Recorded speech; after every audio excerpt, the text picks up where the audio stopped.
Before I came to France, I was a professor at San Diego State University, and I specialized not in literature, but in terrorism and guerrilla warfare. And that was my life for like 25 years. And to give you an example, we Americans always start off with something funny. To give you an example of how my life changed before I came to France. One day there was a knock at my front door. I went and I answered it, and there was a woman standing there in a blue suit and a clipboard. And she said, "Are you Professor Mary Duncan?" And I said, "Yes."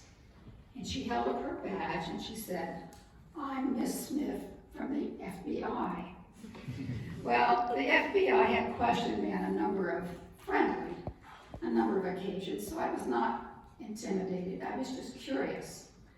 So in order to hurry this along, I said to her, "Are you here because of my research with the Irish Republican Army in Belfast, or my illegal trip to Cuba, or my Russian husband who has a Soviet general for a father, or how I was arrested in Nicaragua, or how I was recruited by the CIA?"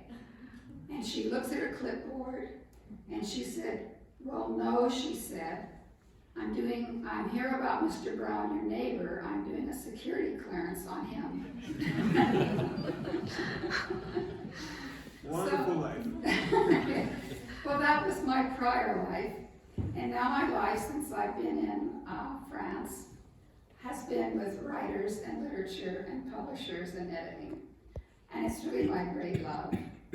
And I'm the director of the Paris Writers Group, which has 30 writers from around the world, but we're all based in Paris, and one is Romanian. My friend Corneliu Mitraki came with me. He's back here someplace.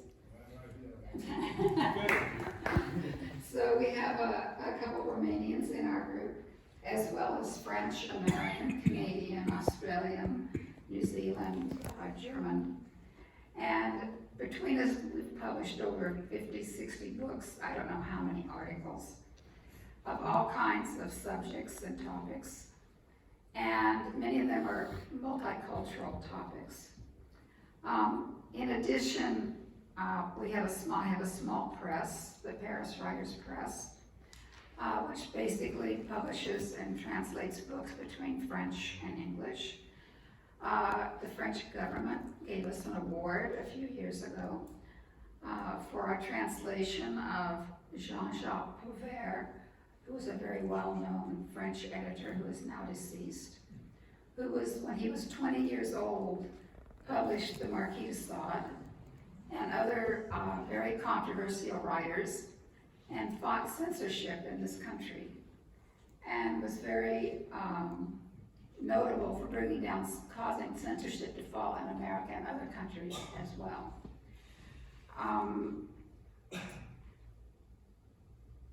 The importance of literature and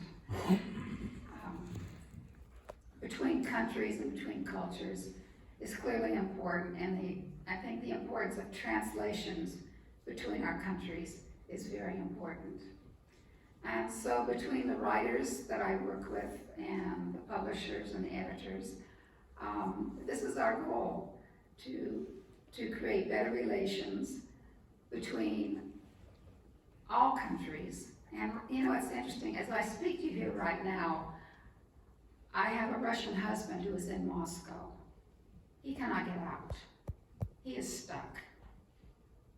And how he got there and why he's there is a very long story, but I have to tell you, I'm really pissed off at him for being there in the first place. I mean, he didn't have to go. He went back to help a nanny and a niece. And now it's just this big, you know, convoluted situation. And it's very frustrating as we look at international relations around the world and how even our personal lives can become involved in these types of issues. And we didn't think they would be a year ago. So I'd like to thank you for this award. We really appreciate it. And the writers in my group and the publishers in that appreciate it too. So thank you very much. Thank you, Mary.